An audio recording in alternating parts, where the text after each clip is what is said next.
Stop right there and look at the screen, because if you blinked you missed it. Freeze that frame exactly where it is. Do you see it? Look closely at the left corner of the mouth and the slight contraction of the orbicularis oculi muscle around the eye. You missed it, didn't and oppose. To you, that split second, that microscopic glitch in the matrix of human behavior, just revealed a massive lie that almost everyone else in the world would have bought hook, line, and sinker. Most people watch that clip and see a confident celebrity or a politician answering a tough question with grace, but you are about to learn why that interpretation is dead wrong and how it puts you at a disadvantage in every single interaction you have, from the boardroom to the bar.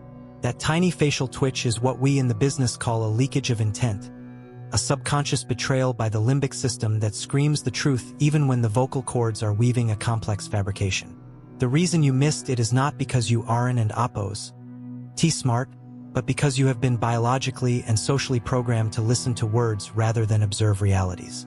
We are taught from kindergarten to use our ears to gather information, but the science of behavioral psychology tells us that the words are merely the curated press release while the body is the actual event.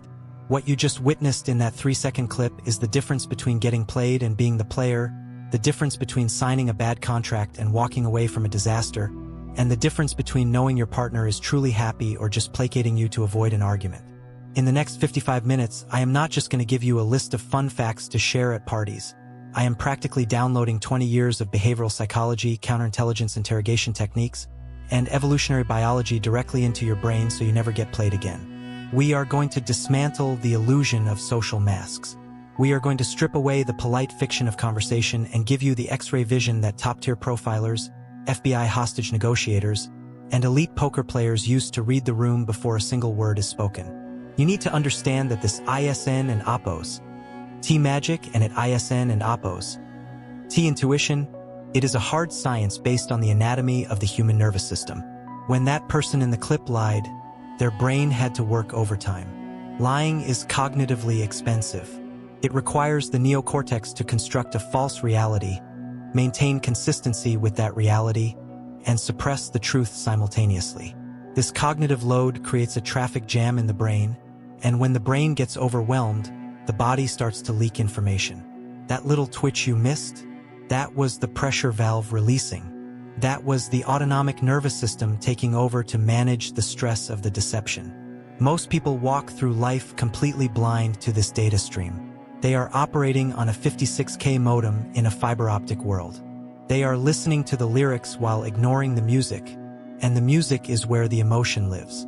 By the end of this deep dive, you will be able to perform what I call the FBI scan in under 3 seconds. You will walk into a meeting and know instantly who is the alpha, who is insecure, who is hiding a secret, and who is desperate for approval, all before you even sit down. This is the superpower of high emotional intelligence, and it is the singular skill that separates the top 1% of communicators from the rest of the herd. Think about the last time you had a gut feeling that something was off. Maybe it was a date who seemed perfect on paper but gave you the creeps, or a salesperson who was smiling too much. That, and quote, gut feeling, and quote, was actually your subconscious mind picking up on these micro-expressions that your conscious mind was too slow to process. You saw the incongruence. You saw the flash of contempt hidden inside the smile. You saw the fear behind the arrogance. But because you didn't and oppose have the vocabulary to identify it, you dismissed it. You told yourself you were being paranoid. Today, we stop dismissing the data. Today, we turn that vague gut feeling into a precision instrument. Let's go back to that opening clip for a second, because the devil really is in the details, and I want to prove to you just how much you are currently missing. When I paused the video, the subject was midway through a denial. The words were absolute. The tone was steady. But look at the shoulders. In that exact frozen millisecond, the left shoulder rose about half an inch higher than the right. This is an asymmetrical shrug. In the wild, when we truly don and oppose, know something or we are truly indifferent, both shoulders rise in unison, defying gravity to show helplessness. But when one shoulder rises slightly, or when the shrug is fragmented, it indicates a lack of commitment to what is being said. It means the body doesn't and oppose believe the mouth. Now combine that with the chin. Notice how the chin tucked in slightly, protecting the jugular? That is a primitive defensive maneuver. A person who is speaking their absolute truth with confidence exposes the neck because they have nothing to fear. They open up. A person who feels the threat of exposure instinctively guards their vital points. This is not something they decided to do. They didn't oppose. T think and quote, "I better lift my left shoulder and tuck my chin." And quote, "It happened faster than conscious thought. It was a survival reflex triggered by the fear of being caught." This is why body language is the only language that cannot be fully silenced. You can rehearse a speech for weeks. You can perfect your tone of voice. You can wear the perfect suit. But you cannot control the dilation of your pupils when you see something you want.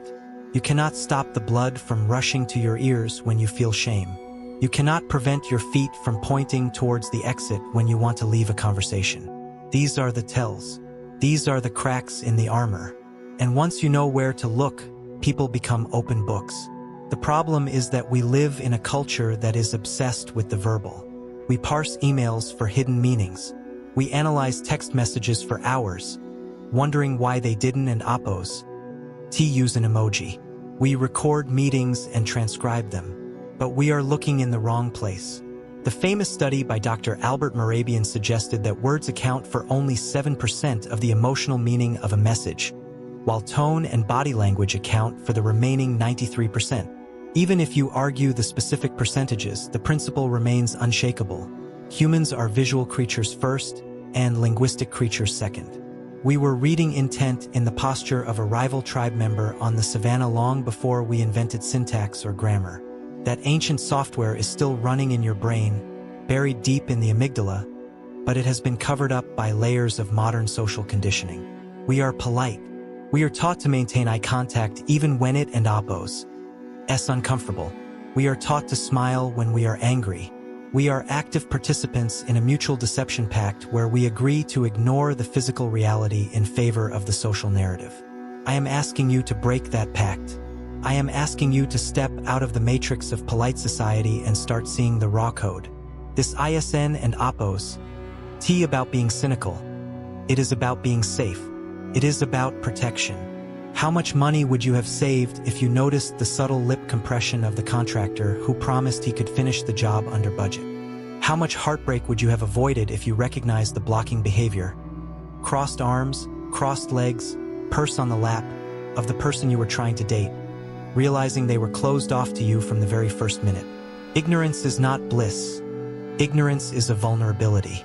We are going to systematically break down the 7 most critical body language tricks that no amount of media training or acting classes can fully hide. We are going to start from the feet, the most honest part of the body, and work our way up to the eyes, the windows to the soul and the masters of deception. You might think you know how to read eyes, but I guarantee you are doing it wrong. You are looking for eye contact, thinking that liars look away. That is the biggest myth in the book. Liars actually maintain more eye contact than truth-tellers because they are overcompensating. They are checking to see if you are buying their story. I and oppose. I'm going to teach you to look for the blink rate, the saccadic movements, and the specific muscle contractions that distinguish a Duchenne smile of genuine joy from a Pan-Am smile of social obligation. But before we get into the tactical list, we have to establish the baseline. The concept of the baseline is the foundation of the FBI scan. You cannot detect a lie if you don an oppose. Know what the truth looks like for that specific individual. This is where most amateur body language experts fail. They see someone cross their arms and shout, and quote, "Aha! Closed off, defensive," end quote. But what if that person is just cold? What if that is their comfortable resting position? What if their back hurts? Context is king. The trick is not to memorize a dictionary of gestures, but to observe the deviation from the norm. The anomaly is the story. Imagine you are scanning a crowd. You are in an oppose. Looking for specific things yet. You are just taking in the rhythm of the room. This is situational awareness on steroids. You are looking for the outliers. The person who is too still. The person who is moving too much.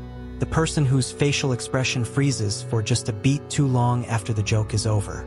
This is the 3-second scan. It is a holistic sweep of the environment that alerts your reticular activating system to pay attention to specific threats or opportunities. It's the difference between a predator and prey. Prey animals have eyes on the sides of their heads for panoramic vision to detect danger. Predators have eyes on the front for focused depth perception to lock onto a target. I want you to have both. I want you to have the panoramic awareness to sense the shift in the room and Oppo's energy, and the predatory focus to zero in on the micro-expressions that reveal the hidden agenda. This shift in perspective is going to feel weird at first. You might feel like you are staring or that you are being hypercritical. That is normal. You are waking up a dormant part of your brain. You are engaging the observational muscles that evolution gave you but society told you to ignore. Think about the stakes here. We are moving into an era of deepfakes, AI-generated content, and increasingly sophisticated scams.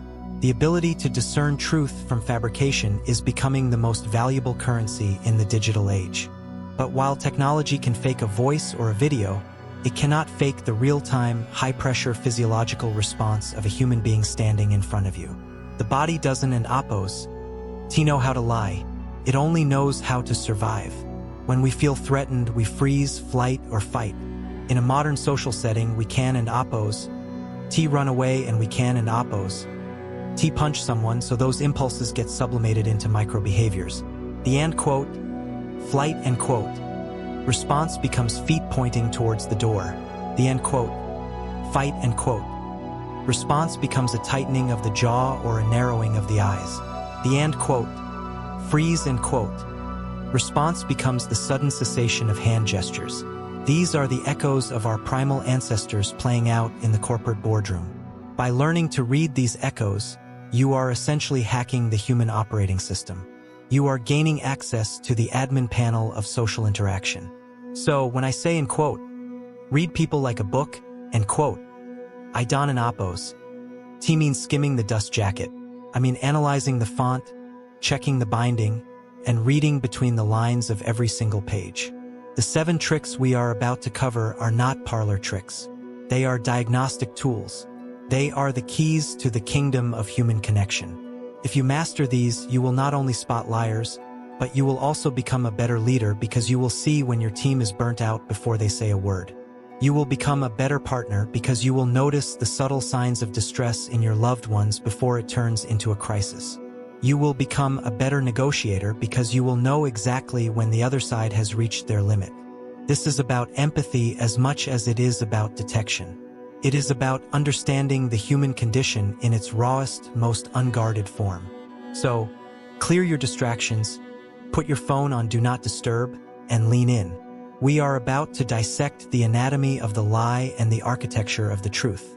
That clip we started with, that was just the appetizer. The main course is understanding why your brain ignored the evidence right in front of your face and how to reprogram your perception so that you never, ever miss the signal again. Are you ready to see the world as it actually is, rather than how you pretend it to be? Let's begin with the first undeniable sign.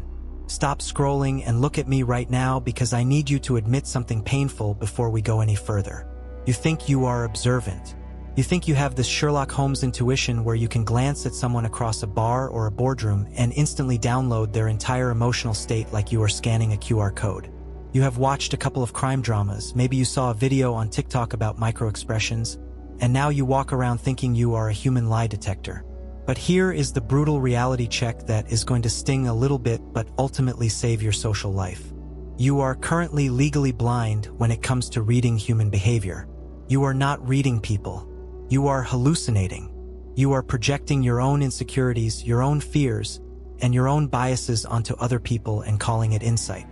And the reason I know this is because you still believe in the biggest, most pervasive, and most destructive myth in the entire history of nonverbal communication. You believe that crossed arms mean a person is closed off, defensive, or angry.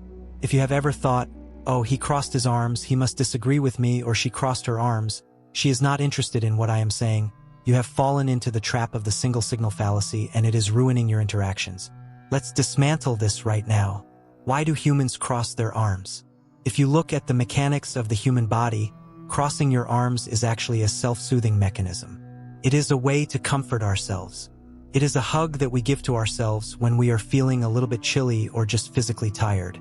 Sometimes, crossing your arms is simply the most comfortable place to put your limbs because gravity exists and holding your arms by your side takes a distinct amount of muscular effort that your brain is trying to conserve. If you are in a room where the air conditioning is blasting at 65 degrees, and the person across from you crosses their arms, they are not silently protesting your political opinions. They are trying to preserve body heat. But because you have been programmed by pop psychology and bad internet articles to view every movement as a secret code, you interpret that physical comfort as emotional rejection. You see the arms cross and your brain instantly triggers a threat response. You think, oh no, I am losing them. I need to talk faster. I need to be more impressive. I need to win them back. So you start acting weird. You start pushing too hard. Your voice goes up an octave. You start sweating.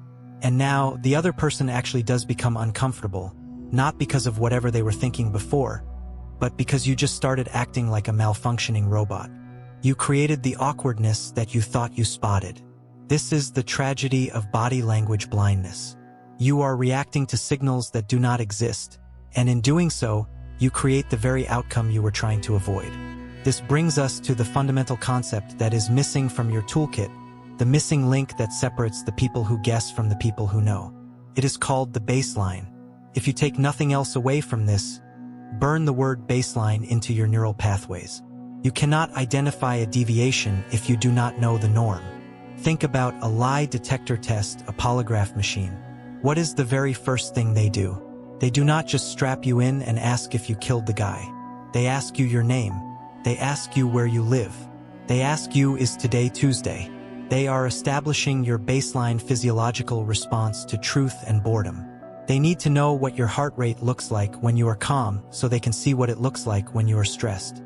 You, however, are walking into high-stakes situations, dates, job interviews, negotiations, and you are trying to read the spikes without knowing where the flat line is. You are trying to spot a glitch in the matrix without knowing what the simulation looks like when it is running smoothly. Let's make this visceral. Let's talk about that disastrous date you went on, or maybe that interview where you walked out feeling like you absolutely crushed it, only to get the rejection email 3 days later. Let's rewind the tape and look at what really happened. You are sitting across from this person. You are nervous.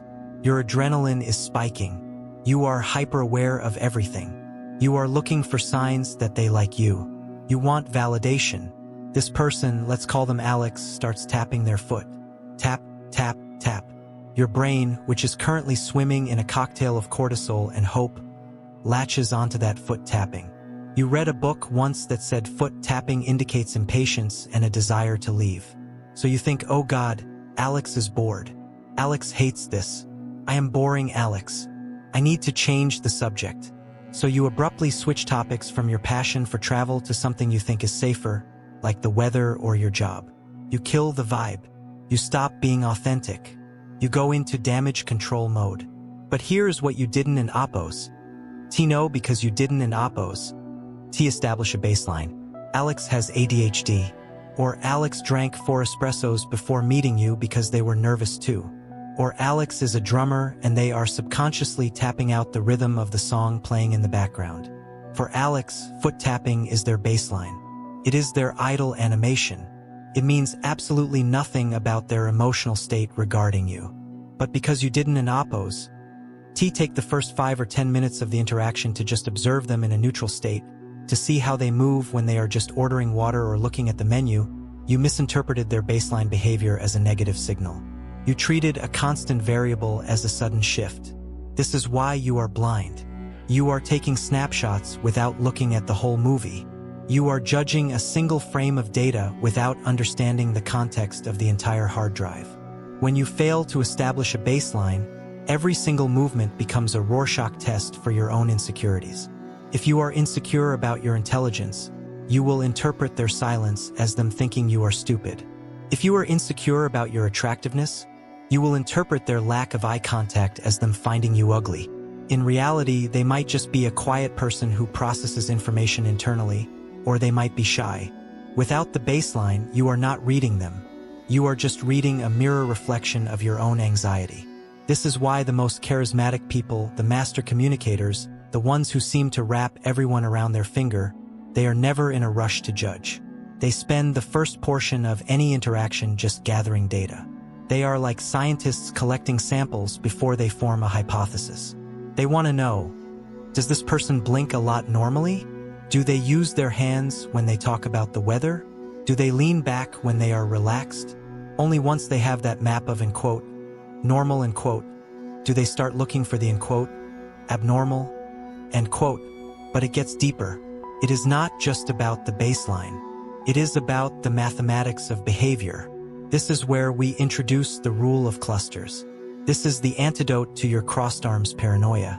If you are relying on one single signal to make a judgment about a human being and Oppo's complex internal state, you are gambling, and the house is going to win every time. Human behavior is messy.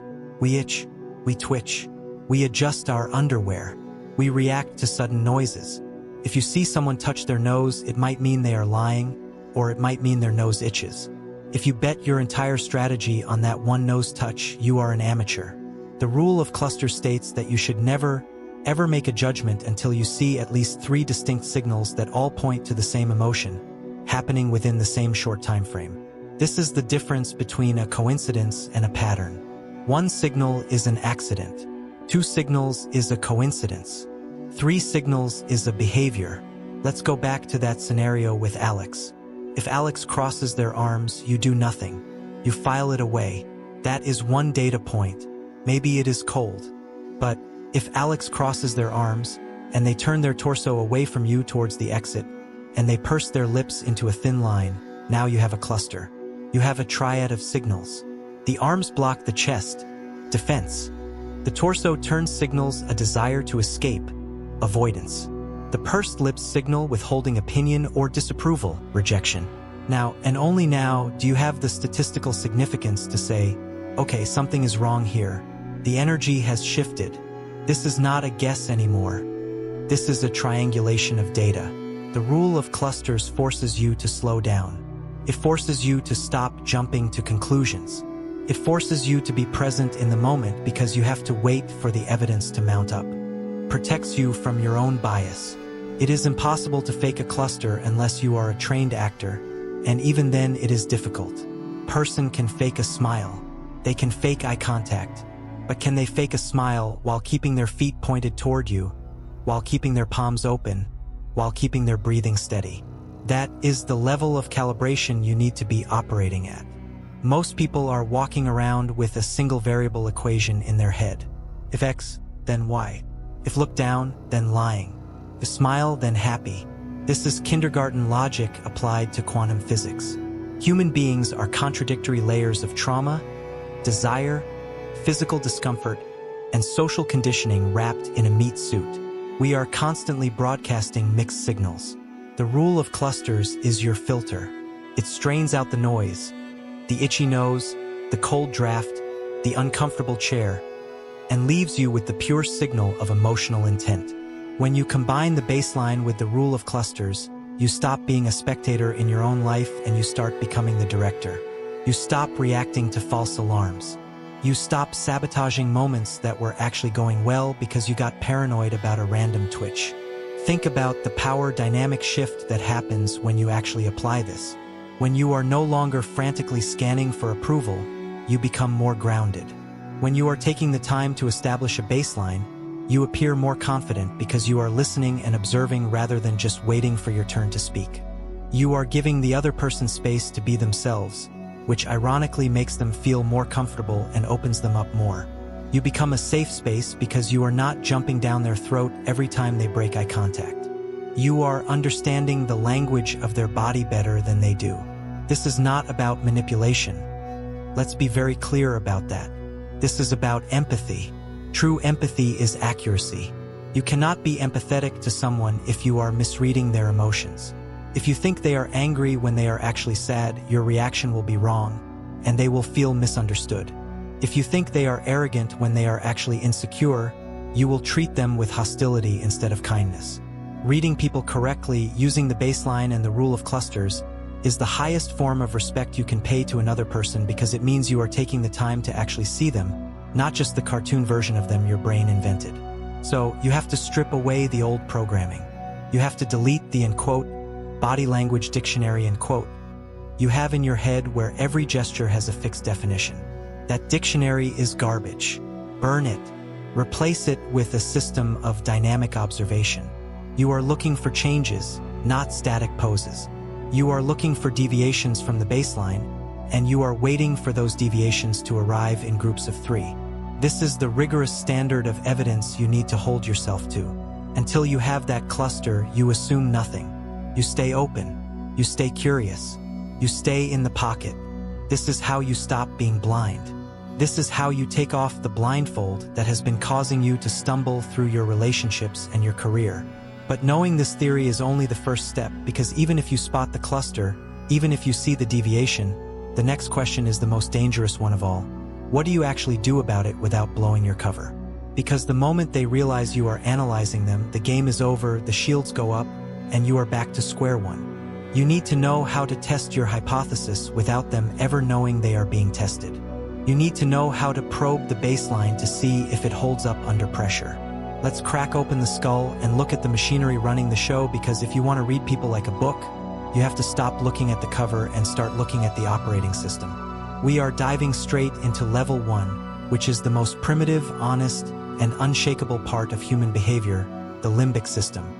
You have likely heard people talk about the lizard brain or the ancient brain, but in the world of high-stakes behavioral analysis, we call this the limbic lie detector. Here is the reality check that most body language gurus fail to explain. Your brain is divided into 3 distinct functional areas, but the one you are listening to me with right now is the neocortex. That is the newest part of the brain, the human part, the part that handles logic, complex math, and crucially, deception. The neocortex is the public relations department of your head. It scripts the lies, it fabricates the excuses, and it smiles when you actually want to scream.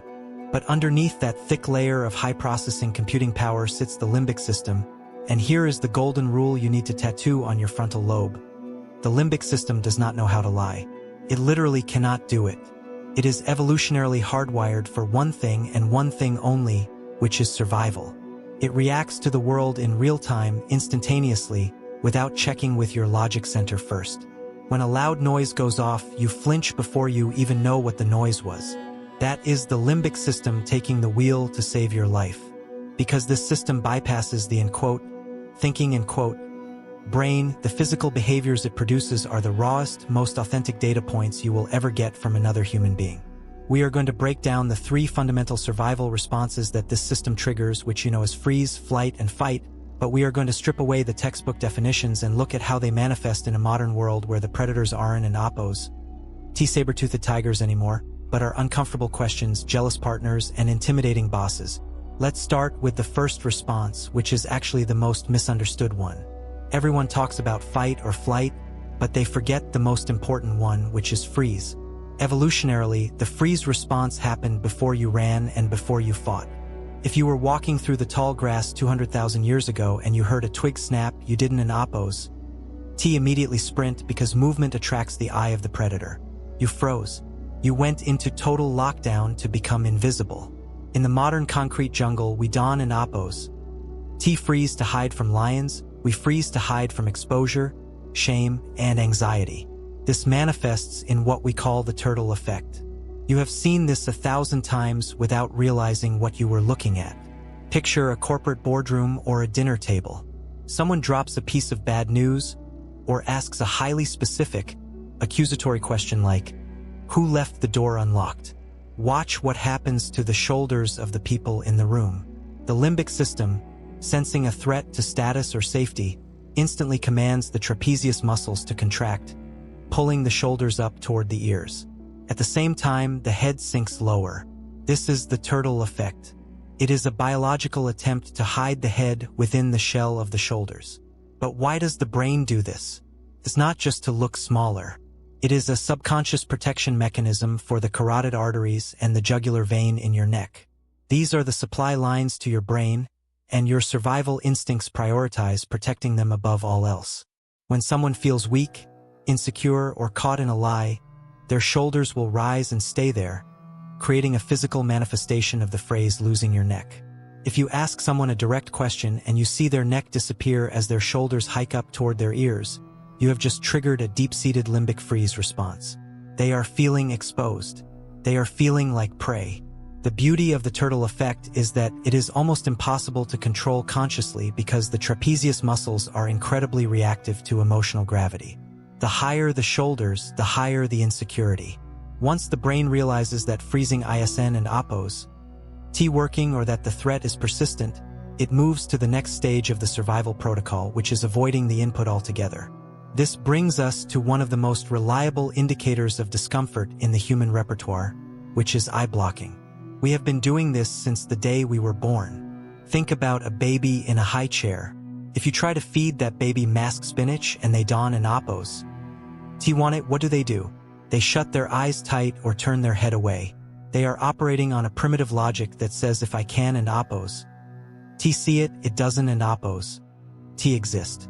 As we grow up into adults, society tells us that it is rude to cover our eyes or turn our back when someone is talking to us, so the neocortex steps in and modifies the behavior to make it socially acceptable, but the urge remains the same.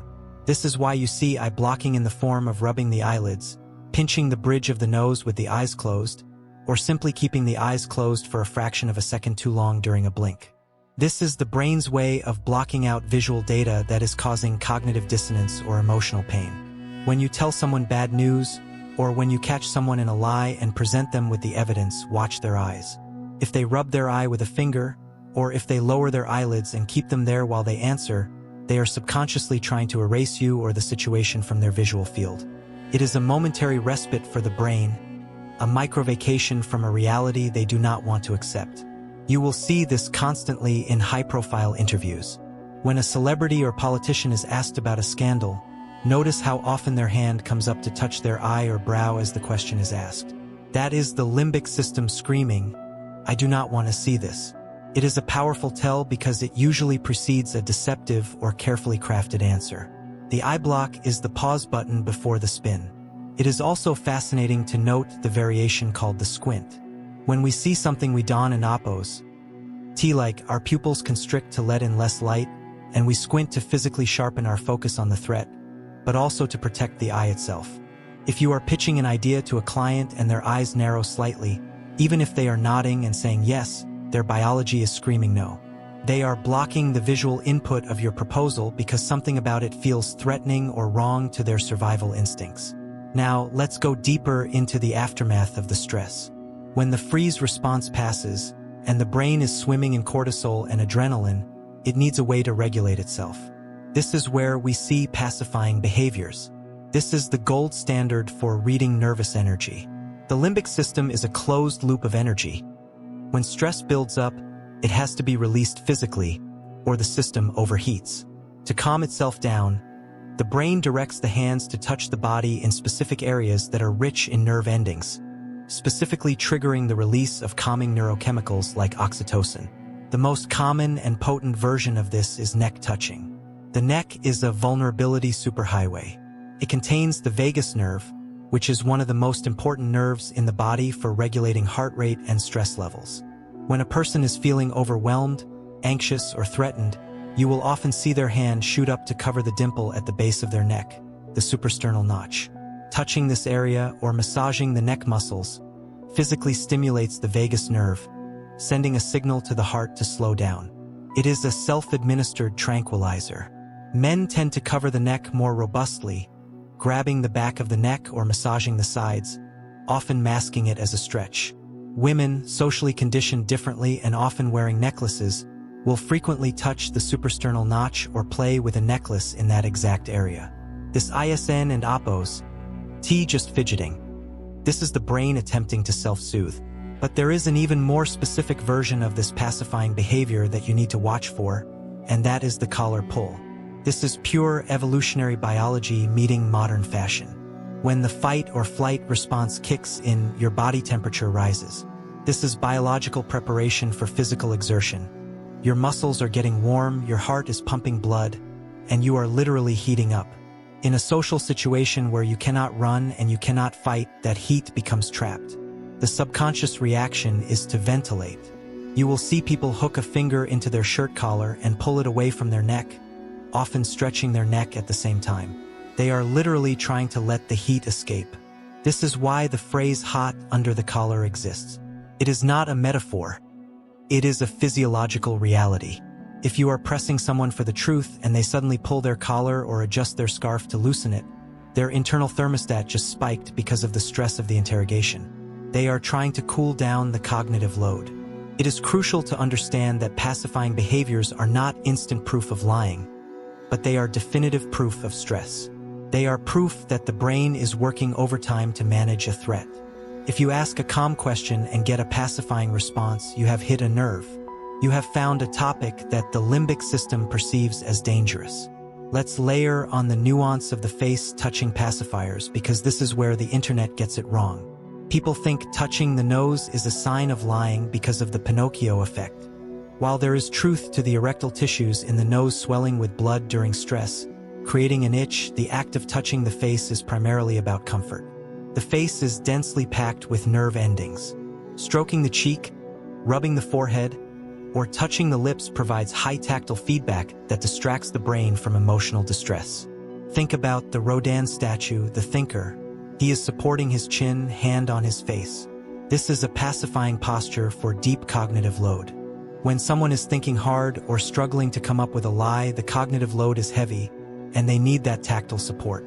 However, when you see someone aggressively rubbing their forehead or massaging their temples, that is no longer just thinking.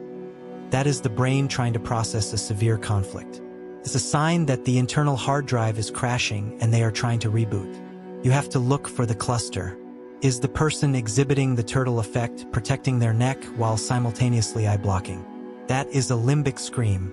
That is a person who is in deep psychological distress and is likely withholding information to protect themselves. We also have to talk about the leg cleanser, a behavior that often goes unnoticed because it happens under the table or out of the direct line of sight. This is when a person places their hands on their thighs and rubs them downwards towards their knees. This is a massive pacifying maneuver. It serves two purposes. First, it dries off sweaty palms, which are a direct result of the adrenaline spike from the limbic system. Second, the rhythmic motion of stroking the legs is deeply soothing. It mimics the sensation of being comforted. If you are in a negotiation and the person across from you starts rubbing their thighs aggressively, they are trying to scrub away the tension. They are ready to bolt. Their legs are primed for flight, but social norms are keeping them in the chair, so the energy manifests as this rubbing motion. It is the visual equivalent of revving the engine while the car is in neutral. You are seeing the desire to escape battling with the requirement to stay. This entire system, this limbic lie detector, operates on the principle of discomfort versus comfort. The human animal will always orient itself towards comfort and away from discomfort. When you see these behaviors, the turtle shoulders, the eye blocking, the neck touching, you are seeing the physical manifestation of discomfort. You are watching the body betray the mind and Oppo's attempt to look cool. And the most powerful thing about understanding this level of evolutionary biology is that it allows you to see the invisible timeline of a reaction. The limbic reaction happens first. It is the flash of lightning. The words that come out of the person and Oppo's mouth are the thunder, rolling in seconds later. If there is a mismatch between the lightning and the thunder, if the body freezes and blocks the eyes, but the voice sounds calm and confident, you trust the lightning. You trust the limbic system. The words are rehearsed. The shoulder shrug was not. The explanation was crafted. The hand shooting to the neck was a reflex. In the hierarchy of human communication, biology outranks vocabulary every single time.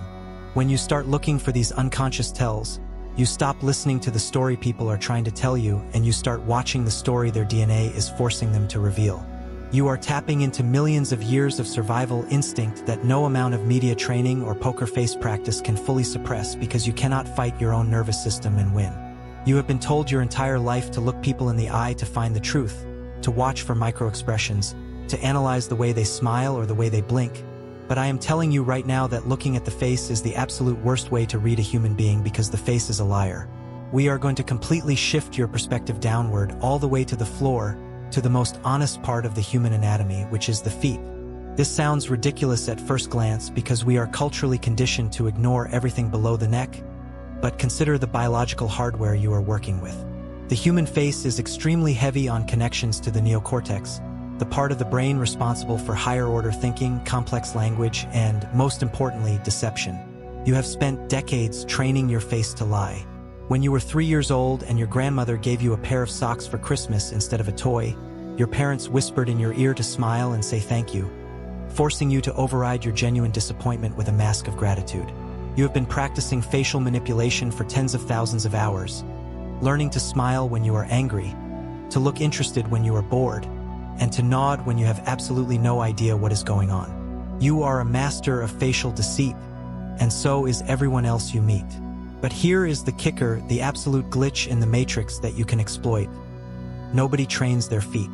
The feet are controlled largely by the limbic system, the reptilian core of the brain that handles immediate survival, emotional reaction, and the fight or flight response. This part of the brain does not know how to lie.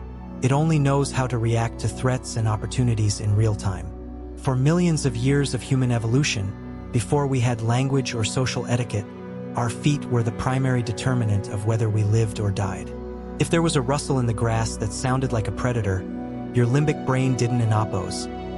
It wasted precious milliseconds trying to compose a polite facial expression. It sent an electrical jolt straight to your legs and feet to prepare you to sprint or freeze. That evolutionary wiring hasn't oppose. It's gone away just because we started wearing designer sneakers and sitting in conference rooms. The impulse is still there, firing constantly, but because we are in social situations where we can oppose. Actually run away, that energy manifests as micro-behaviors in the feet that scream the truth about what a person is actually feeling.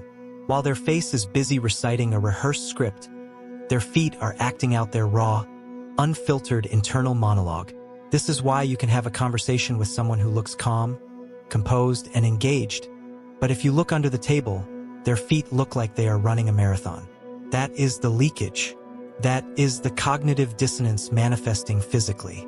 The brain can only micromanage so many body parts at once, and since the face is the center of social attention, the brain pours all its deceptive energy there, leaving the feet completely unsupervised and brutally honest. Let's break down the most practical, immediately usable application of this, which I call the door point. This is the single most reliable indicator of a person in oppo's desire to end a conversation, and once you see it, you will never be able to unsee it. Imagine you are at a networking event, a party, or even just chatting with a coworker in the break room. You are telling a story, and the person you are talking to seems to be listening. They are nodding, they are making appropriate eye contact, and their torso is angled generally toward you. But then you drop your gaze for a split second and look at their feet. If one foot is pointing at you, anchoring them to the social obligation of the interaction, but the other foot is rotated outward, pointing away from you and toward an exit, a hallway, or even just another group of people, the interaction is over. They have already left the conversation psychologically.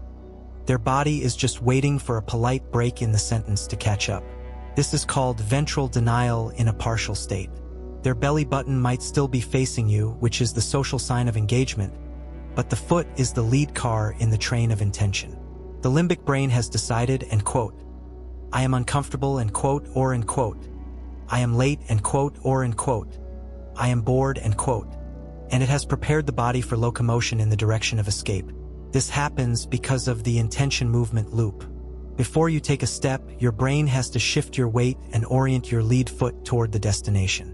When someone wants to leave, their brain literally takes the first step of that journey before they have verbally excused themselves. It is a harsh reality check, especially if you think the conversation is going well.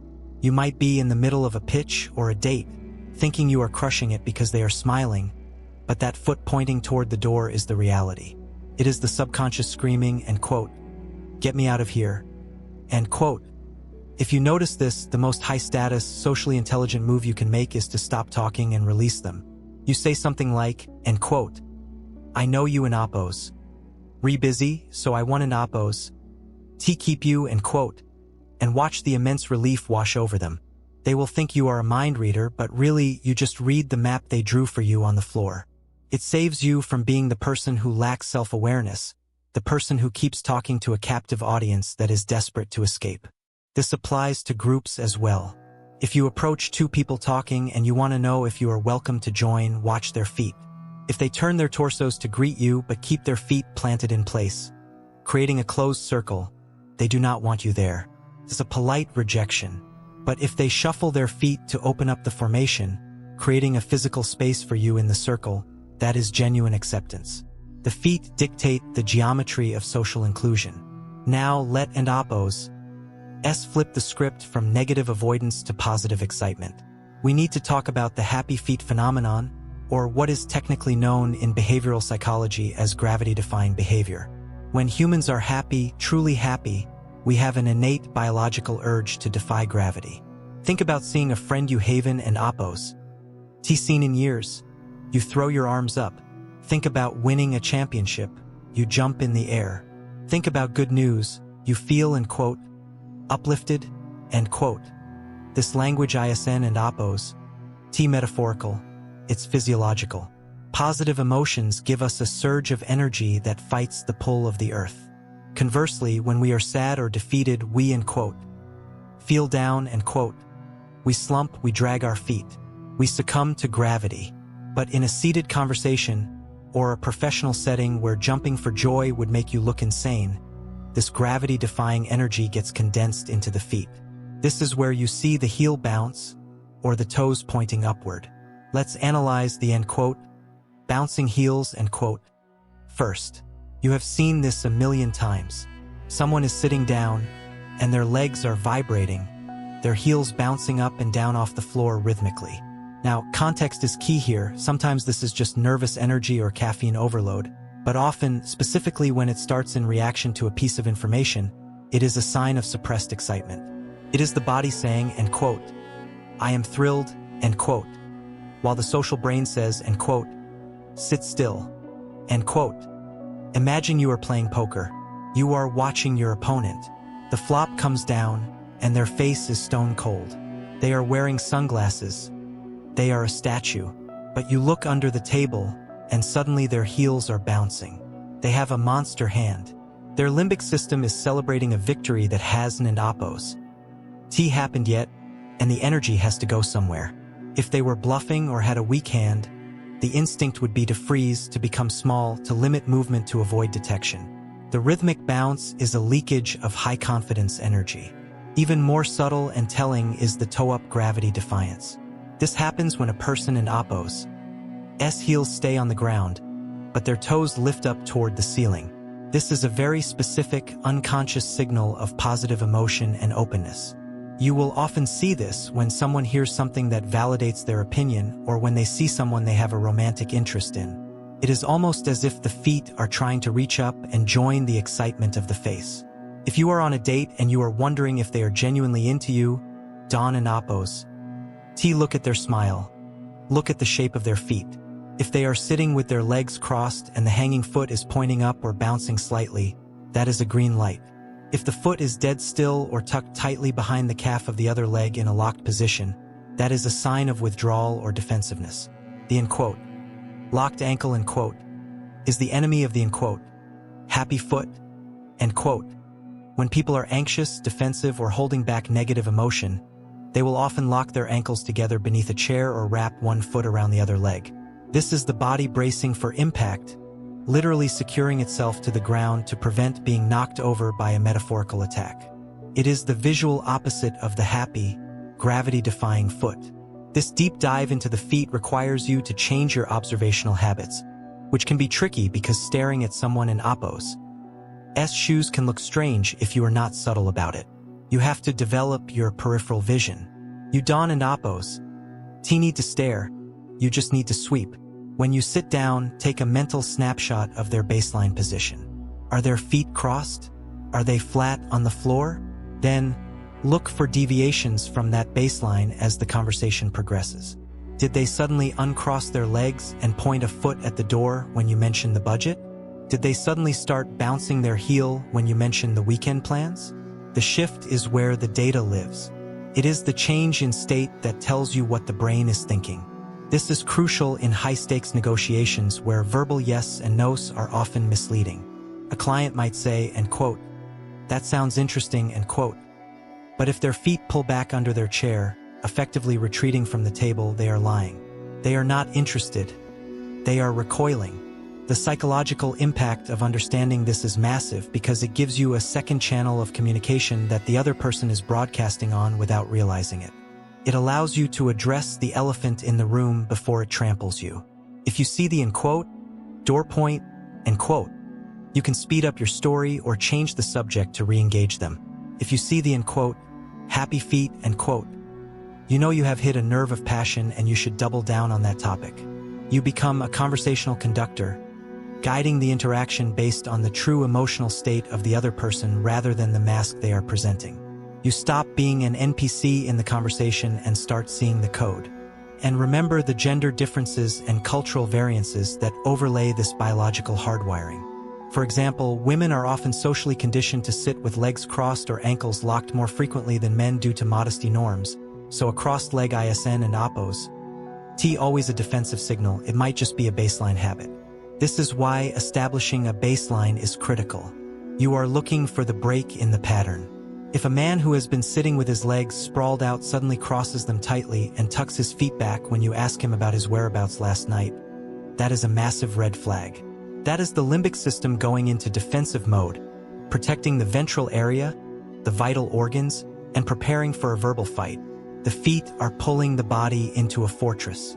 Conversely, if someone who is sitting tightly suddenly extends their legs forward, exposing their torso and taking up more space, they are signaling comfort and dominance. They are saying, and quote, I am safe here and I am not afraid, end quote. There is also a fascinating phenomenon known as the, end quote, starter and oppose, S-block, end quote, position. This is when someone is standing but has one foot back with the heel off the ground, resting on the ball of the foot, literally looking like a sprinter waiting for the gun to go off. If you see this in a social setting, that person is ready to launch. They might be ready to launch into an argument or they might be ready to launch out of the room, but they are primed for action. They are not passive. Compare that to someone standing with weight evenly distributed on both heels, perhaps leaning back against a wall. That person is entrenched. They are not going anywhere. They are mentally and physically settled.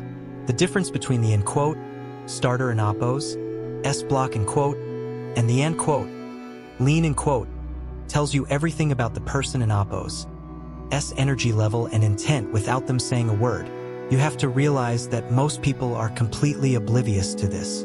They are walking through life looking at the eyes and listening to the words, getting deceived over and over again because they are analyzing the software, the words and expressions, while ignoring the hardware, the feet and legs. When you start reading the feet, you are reading the operating system. You are seeing the raw electrical impulses of the survival brain before they get filtered through the social conditioning of the neocortex. It is the difference between reading a press release and reading a diary. The face is the press release, polished, edited, designed for public consumption. The feet are the diary, messy, honest, and revealing the things we are too afraid to say out loud.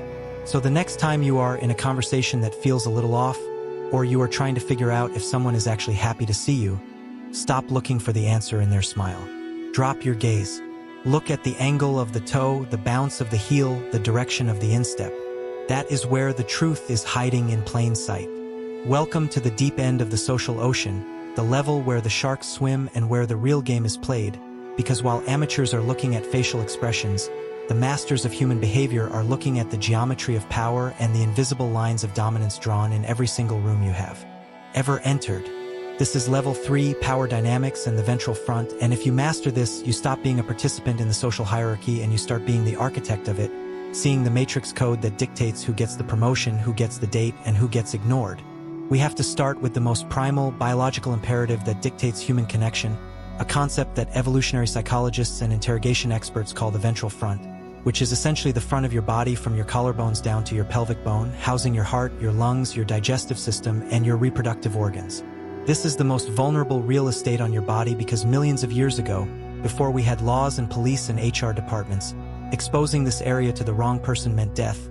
It meant a spear to the heart or a claw to the gut. So our reptilian brain evolved a hardwired, non-negotiable reflex to protect this area at all costs.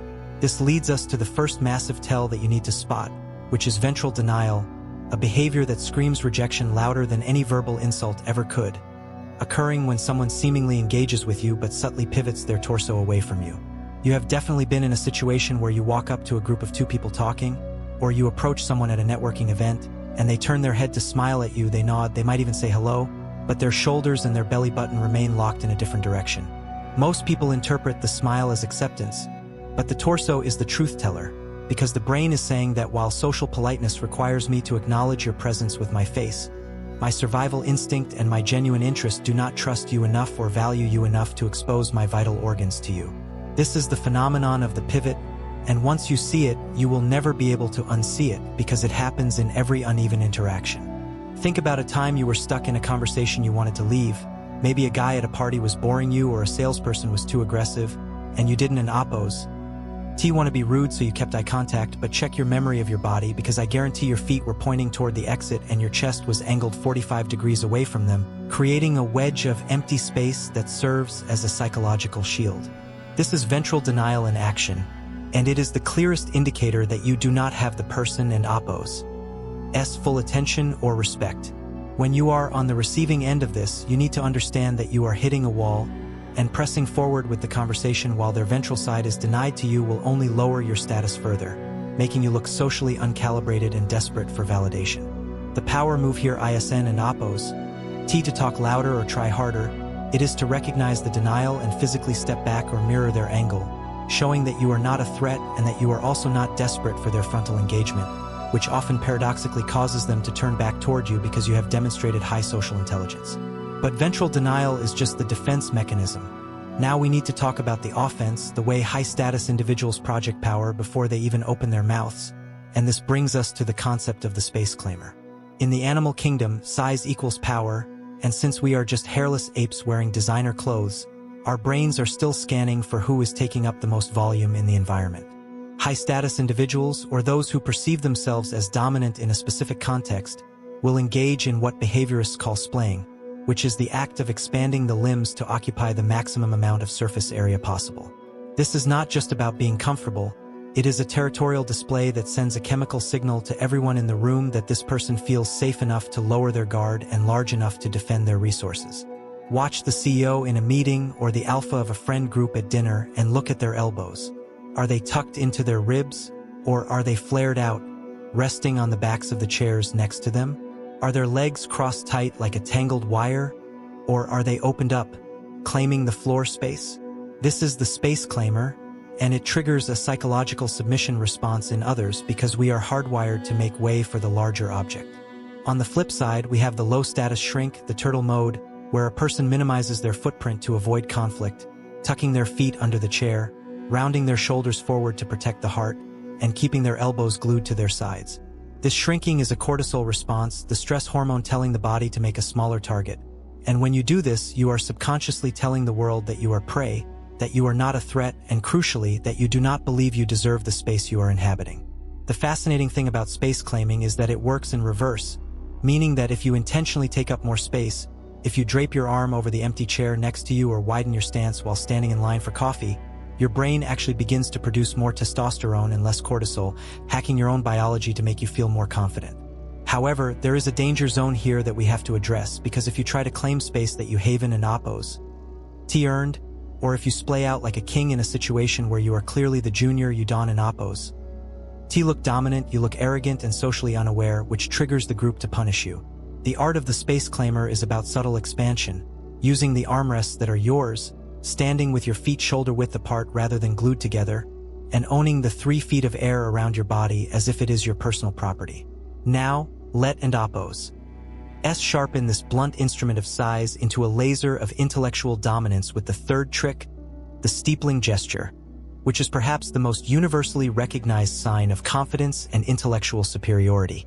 You have seen this on Shark Tank, you have seen this in movies with masterminds like Mr. Burns or Sherlock Holmes, and you have seen it in politicians when they are explaining a policy they believe will save the world. Steepling is when the fingertips of both hands touch together to form a church steeple shape, usually held in front of the chest or the chin, and it creates a literal point, an arrow that directs energy and focus. This gesture is the anti-fidget because while nervousness manifests as wringing hands, cracking knuckles, or playing with jewelry, steepling is a static, locked position that signals absolute precision and a complete lack of doubt. When someone steeples, they are telling you that they have analyzed the situation, they have connected the dots, and they are about to deliver the final verdict. It is incredibly effective in negotiations because it creates a physical barrier between you and the other person, but unlike crossed arms which signal defensiveness, the steeple signals that you are open to the conversation but you are the one holding the cards. If you are in a job interview and they ask you about your greatest strength, and you bring your hands together in a subtle steeple as you answer, you subconsciously triple the weight of your words because your hands are saying that you are precise. However, the height of the steeple matters immensely, because a high steeple, held near the mouth or eyes, can block your face and signal that you are hiding something or that you think you are so much smarter than everyone else that you don an oppose. To even need to look at them, which can come off as smug or condescending. The modified low steeple held closer to the lap or the solar plexus, is the sweet spot for regular interactions because it signals that you are listening and processing, but you are still the calmest person in the room. Imagine combining these three dynamics into a single interaction. You walk into a high-stakes meeting, you avoid ventral denial by turning your entire torso to face the person you are speaking to, showing them respect and openness. You engage as a space claimer by putting your notebook on the table and resting your forearms comfortably, taking up your fair share of the table, and then, when it is time to deliver your price or your proposal, you transition into the steepling gesture to punctuate. Your final point. You have just taken the audience on a journey from connection to dominance to intellectual authority without saying a word, and that is the power of understanding the mechanism behind the movement. Most people are walking through life with their noise-canceling headphones on when it comes to body language, completely deaf to the screaming signals of hierarchy happening around them. But when you start looking for the ventral orientation, the volume of space occupied, and the precision of the hands, the world transforms from a chaotic mess of social anxiety into a readable, predictable script. It is important to realize that these aren't and oppos. Just tricks to manipulate others. They are diagnostic tools to understand how people are feeling about you and about themselves in real time. If you are on a date and your partner goes from open ventral engagement to suddenly crossing their arms and turning their torso away, you know you just said something that violated a value or turned them off, and you can course correct immediately instead of blabbering on for another 20 minutes digging your own grave. If you are pitching a client and they start shrinking, looking like they are trying to disappear into their chair, you know you are overwhelming them or intimidated them, and you need to soften your approach to bring them back to a baseline of safety. Conversely, if that client starts splaying out, putting their hands behind their head and leaning back, they are signaling that they feel superior to you, that they are judging you, and you need to ramp up your authority and stop acting like a supplicant. The ventral front is the emotional barometer, the space claiming is the status barometer, and the steepling is the intellectual barometer.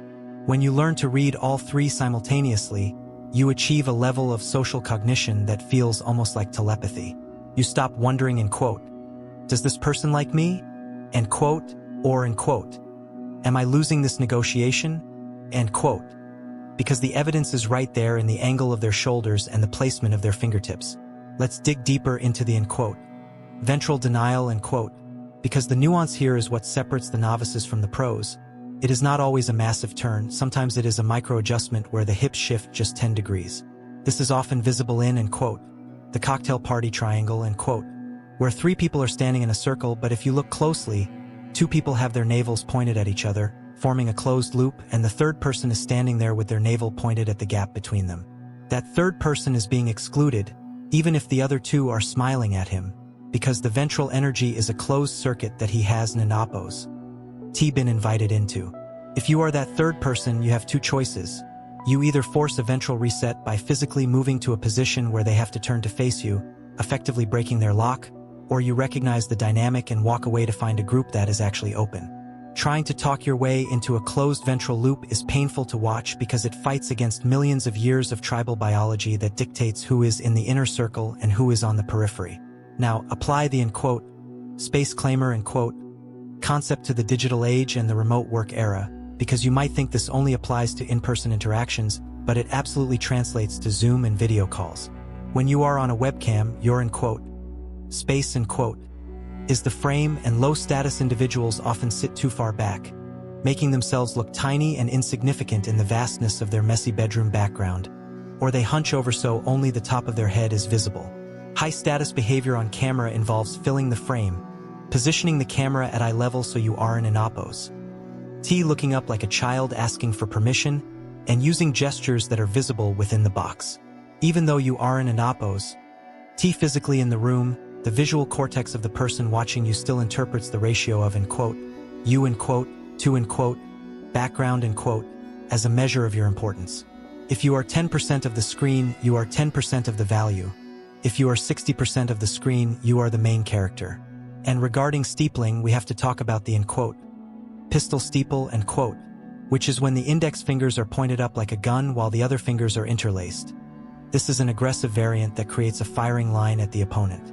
While the standard steeple is about wisdom and contemplation, the pistol steeple is an attack, often used by people who are trying to bully their way through a point. You need to be careful with this one because it triggers a defensive reaction in others, unlike the standard steeple which commands respect. The goal is to use the standard steeple to bridge the gap between your thoughts and their acceptance, creating a structure that implies I have thought this through and this is the only logical conclusion. And it is a structural metaphor built with your hands.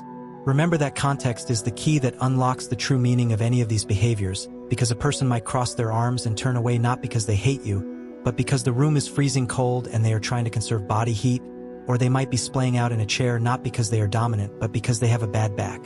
This is why you must look for clusters, the grouping of signals that all point in the same direction. If someone has turned their ventral side away, and they are avoiding eye contact, and their feet are pointing at the door, that is a cluster that confirms rejection. If someone is steepling, and they are leaning forward, and they are nodding, that is a cluster that confirms confident agreement. Do not become a robot who analyzes every single twitch and itch because that leads to paralysis by analysis, but rather let these observations run in the background like a security software on your computer, alerting you only when there is a significant spike or drop in the power dynamics. The ventral front is your dashboard for emotional safety, telling you when to advance and when to retreat, and space claiming is your volume knob for presence, allowing you to turn yourself up when you need to be heard or dial yourself down when you need to be non-threatening.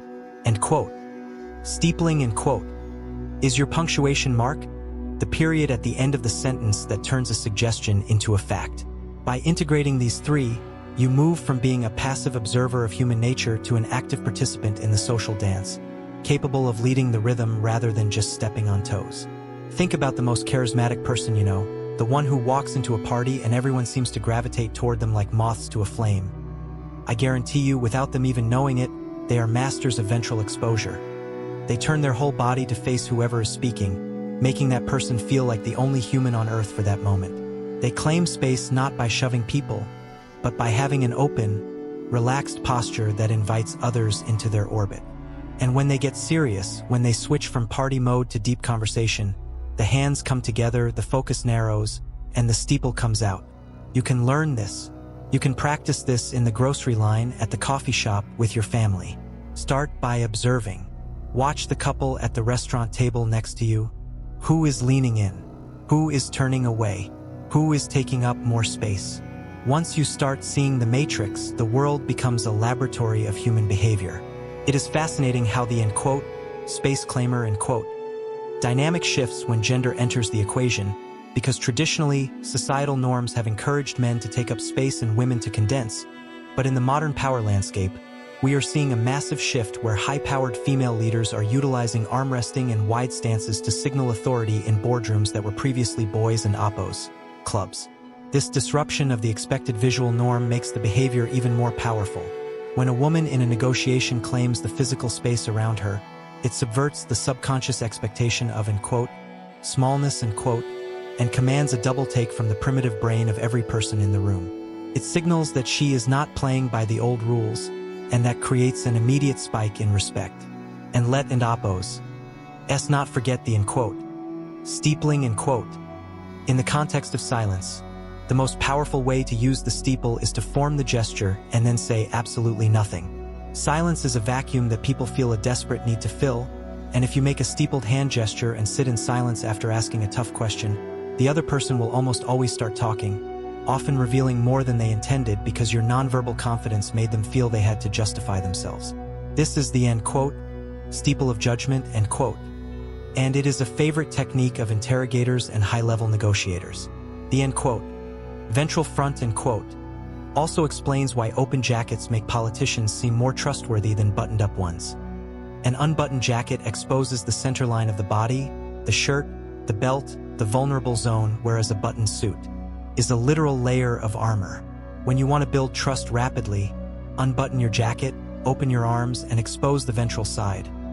It is the biological equivalent of a dog rolling over to show its belly, not in submission, but in trust. It says, end quote, "I have nothing to hide from you," end quote. Conversely, if you are feeling attacked or you need to protect your energy in a toxic environment, you can use, end quote, ventral protection, end quote. Subtly, holding a coffee cup in front of your chest, clutching a folder, or adjusting your tie or necklace. These are, end quote, barrier behaviors, end quote, that place an object between your heart and the threat, giving you a momentary psychological shield that lowers your heart rate. But be warned, if you do this constantly, you will be perceived as insecure and anxious. The master key is intentionality. Most people are reacting to the world. You are going to define how the world reacts to you by consciously choosing your angle, your volume, and your gestures. The end quote, ventral front, end quote, the end quote, space claimer, end quote, and the end quote, steeple, end quote, are not just body language tricks. They are the vocabulary of the silent language that has been spoken for 200,000 years. Listen closely because we are crossing the Rubicon from passive consumption to active mastery right now. You have spent the last few minutes downloading the theory, learning the 7 signals, and nodding your head thinking you are ready to go out there and be a human lie detector. But let me be the one to burst your bubble and tell you that information without implementation is just cognitive hoarding. You can watch 1,000 videos on how to do a backflip, but until you actually throw your body backwards and feel gravity working against you, you are just a spectator in your own life, so we are going to fix that immediately with what I call the 7-day human X-ray protocol. This is not a suggestion. It is a mandatory syllabus for anyone who actually wants to wield this psychological superpower because reading body language is a muscle, not a trivia fact, and right now your muscle is atrophied from years of staring at screens instead of scanning horizons. We are going to spend the next week rewiring your reticular activating system, which is that little bundle of nerves at the base of your brain that filters out unnecessary information, and we are going to program it to flag every twitch, shift, and micro-expression that people think they are hiding from you. This protocol is split into 3 distinct phases designed to layer your skills so you do not get overwhelmed and start hallucinating signals that are not there, because the biggest mistake beginners make is trying to read everything all at once, which leads to analysis paralysis and makes you look like a creepy robot staring at people in oppos as foreheads. Day 1 and Day 2 are dedicated entirely to what I call silent movie mode, and this is going to feel incredibly uncomfortable at first because we are addicted to noise. We live in a culture that prioritizes the spoken word, where we think the truth is found in the sentences people construct. But the science tells us that words are merely the curated press releases of the brain while the body is the leaked internal memo. For the first 48 hours of this protocol, I want you to detach yourself from the audio track of your life. When you are watching Netflix, turn the sound off and put the subtitles away. When you are sitting in a coffee shop or a cafeteria, put your noise-canceling headphones on but do not play any music.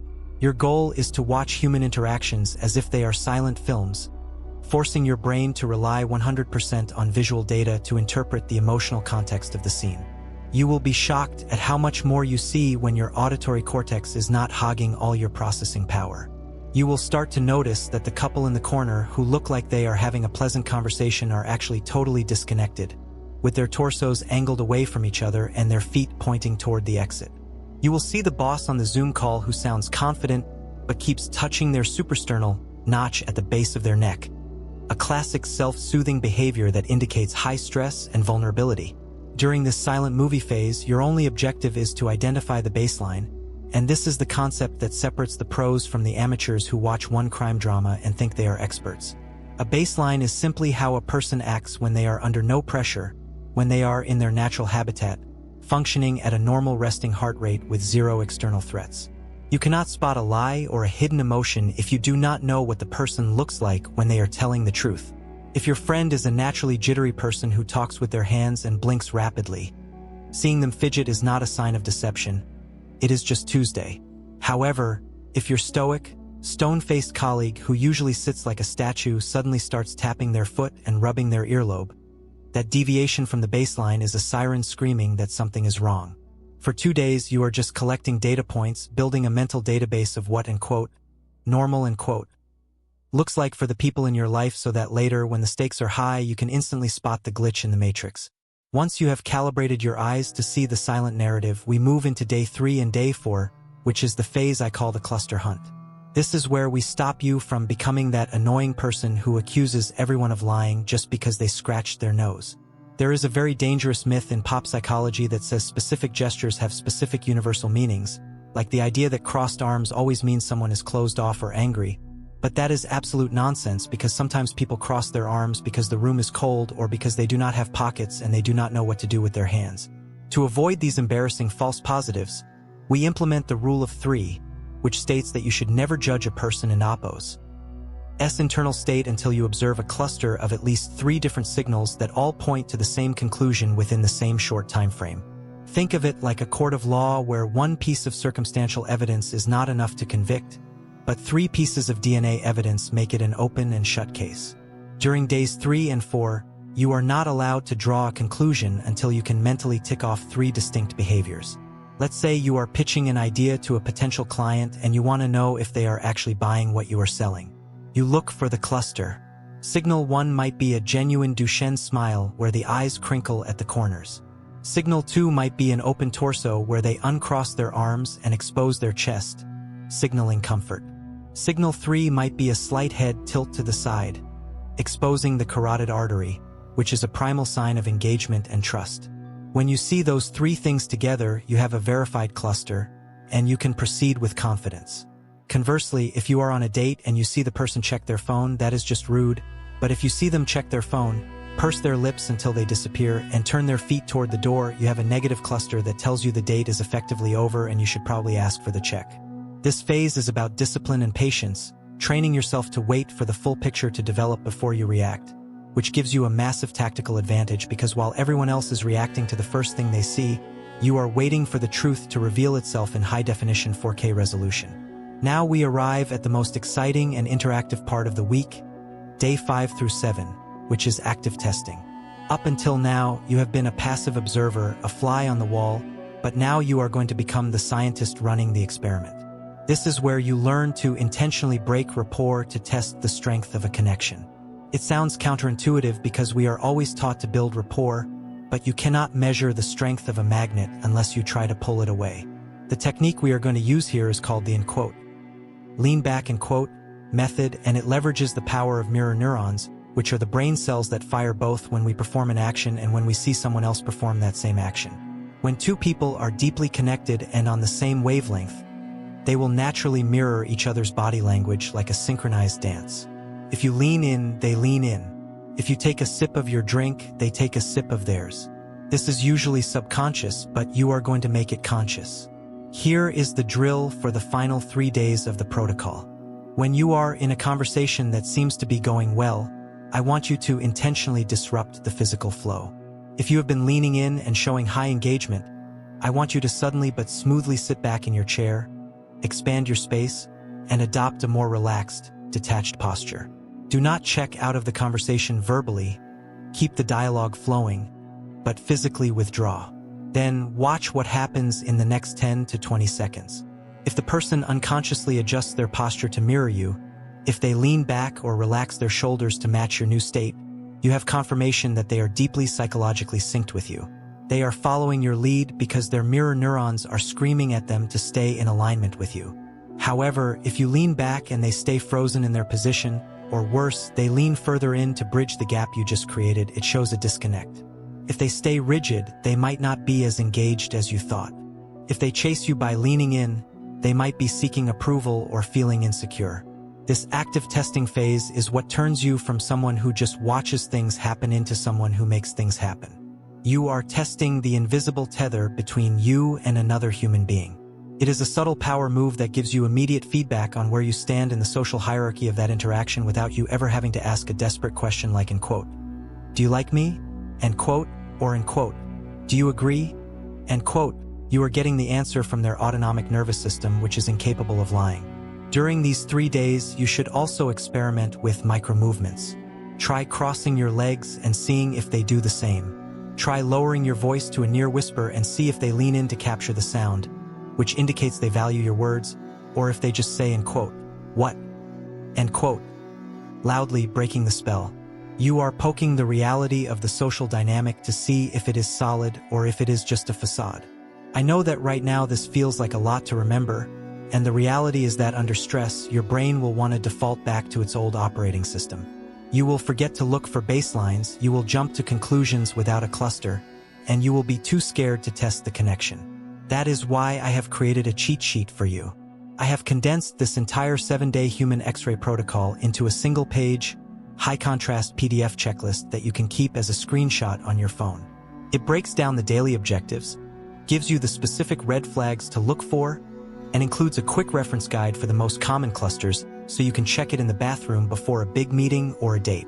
You need to download this resource because relying on your memory alone is a rookie move, and we are not here to be rookies, we are here to be masters of human behavior. This checklist is not just a piece of paper. It is your accountability partner. Every time you unlock your phone and see that file, it is going to remind you to switch your brain back into analysis mode. It gamifies the process. Your goal is to check off every single day of the protocol. Did you do your silent movie watching today? Check. Did you spot 3 clusters today? Check. Did you successfully test rapport with the lean back technique? Check. By the time you get to the end of the week, you won an oppos. Just know this stuff intellectually. You will feel it in your gut. You will walk into a room and instantly feel the tension, the alliances, the hidden agendas, and the secret attractions.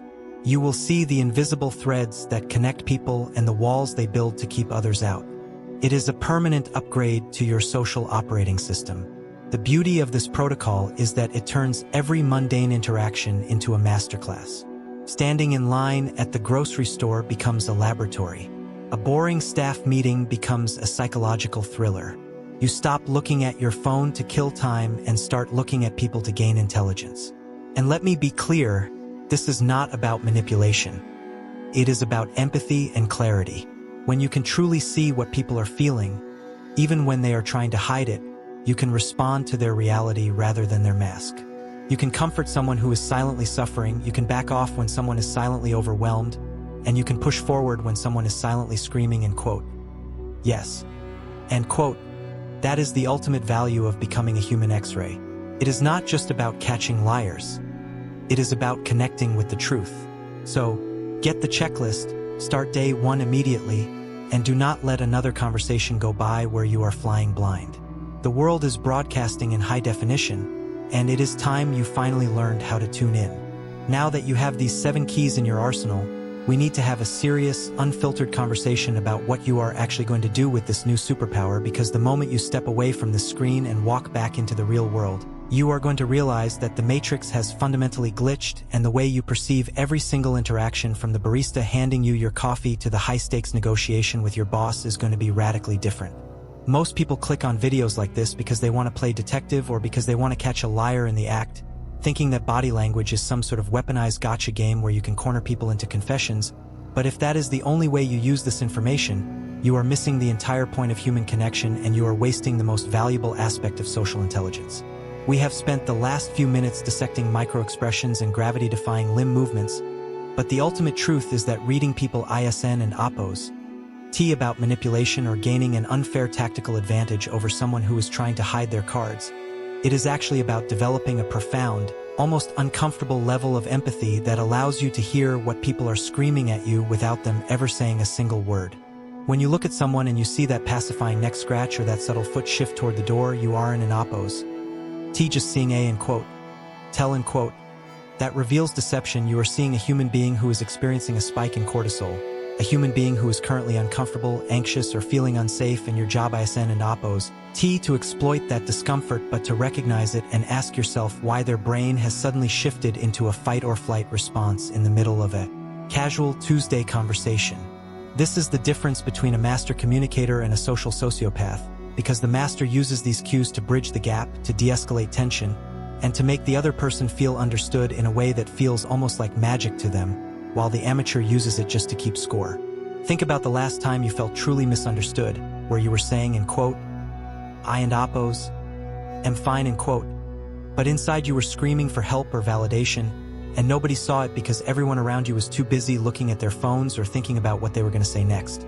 Now imagine if someone had looked you in the eye, noticed the way your lips compressed into a thin line, noticed the way your blink rate slowed down as you processed cognitive load, and simply said, in quote, "Hey, something seems off, are you actually okay?"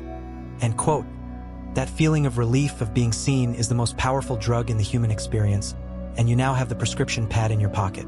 You have to understand that the limbic system, that primitive lizard brain we talked about earlier, has been evolving for millions of years to ensure our survival, and it reacts to threats instantly long before our logical neocortex can come up with a polite lie or a socially acceptable excuse, which means that body language is the rawest, most honest data stream you will ever get from another person.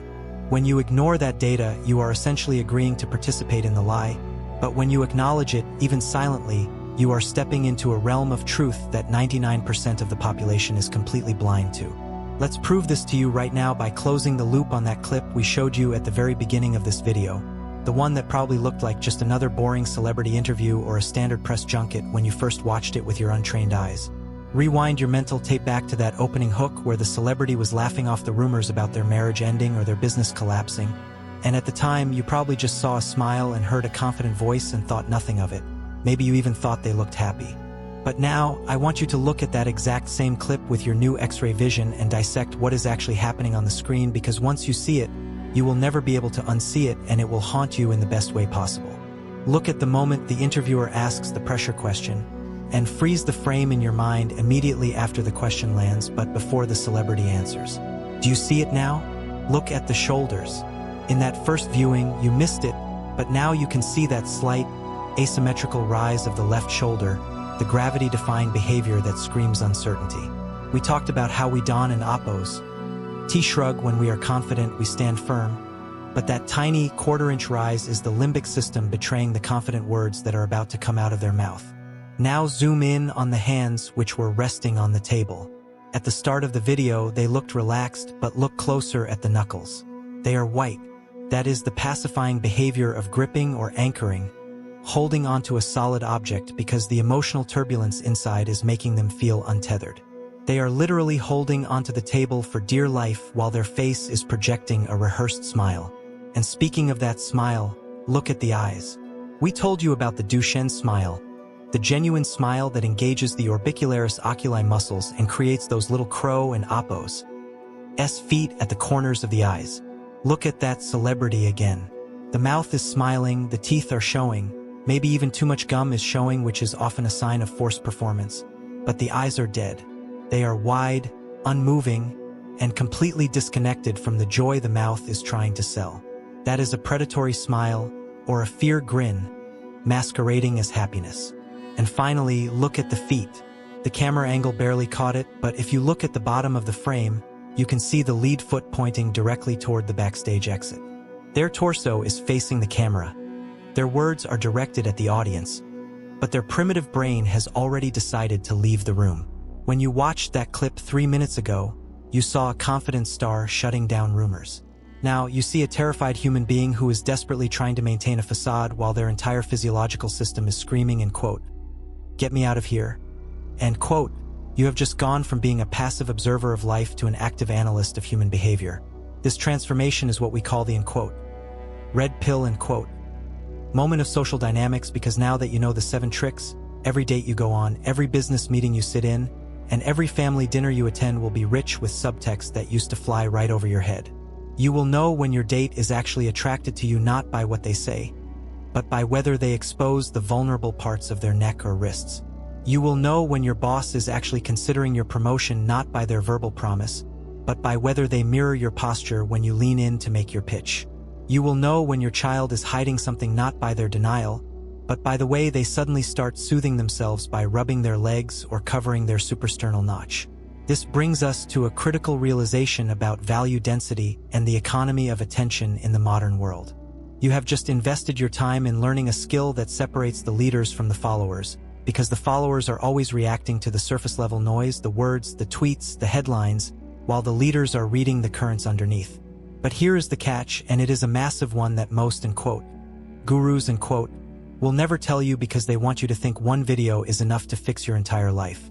Body language, as powerful as it is, only accounts for roughly 55% of the communication signal according to the famous Morabian rule.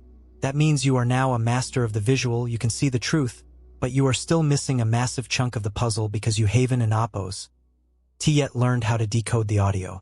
You can see the lie, but can you hear it?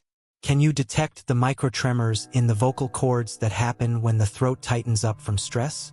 Can you identify the subtle shift in pitch that occurs when someone moves from a statement of fact to a statement of fabrication? We haven and oppose. T even touched on voice tonality, the hidden frequency of truth that is even harder to fake than body language, because while you can train yourself to stop fidgeting, it is almost impossible to voluntarily control the involuntary constriction of your vocal cords when you are under the pressure of a high-stakes lie. Imagine combining what you just learned about the eyes and the hands with the ability to hear the vocal fry of deception, or the upspeak of insecurity. If you think reading body language makes you powerful, understanding the physics of voice tonality turns you into a human lie detector test with an accuracy rating that is terrifyingly high. This ISN and oppose just about becoming better at communication. It is about becoming undeniable in a world full of noise and pretense. It is about protecting yourself from the narcissists, the manipulators, and the time wasters who rely on your ignorance to get what they want. You have peeled back the first layer of the onion, but the core is where the real mastery lies, and that is a rabbit hole that goes so deep it will completely rewrite your understanding of human psychology. We are building a community here of people who refuse to be sleepwalkers in their own lives, people who demand to know the reality of the situation rather than the polite fiction. If you are ready to stop looking at the world in 2D and start seeing it in full high-definition 4D, if you want to unlock the second half of this masterclass where we break down the science of sound and the audio cues that expose what body language might miss, then I need you to prove that you are actually serious about this journey. The algorithm tries to feed you junk, but you are here for the value, so let and oppose send a signal that we want the deep end, not the shallow waters. I want you to go down to the comments section right now and type the phrase hear the truth in all caps. This ISN and oppose just a comment to boost engagement. It is a flag in the ground that tells me you are ready for the advanced tier of social engineering and that you aren't and oppose satisfied with just half the story. When I see hear the truth flooding the comments, I know that I'm talking to the top 1% of viewers who are going to take this knowledge and actually apply it to win at life. And while you are down there typing that manifesto, make sure you smash that subscribe button and turn on the notification bell, because part 2 on voice tonality is already in production, and it is going to be even more controversial and even more actionable than what you just watched. We are going to play real audio clips from 911 calls, high-profile court cases, and famous negotiations to show you exactly what a lie sounds like in real time. You do not want to be the person who misses that upload and gets left behind while everyone else levels up their social IQ. The world is speaking to you constantly, every second of every day, in a language that is silent, loud, and brutally honest, and for the first time in your life, you are finally learning how to listen to it. The tools are in your hands, the knowledge is in your head, and the opportunity is right in front of you to change the way you interact with everyone you will ever meet. Do not let this moment pass you by as just another video you scrolled past on your lunch break. Take the red pill, look at the comments, type in hear the truth and prepare yourself, because the rabbit hole goes deeper than you can possibly imagine.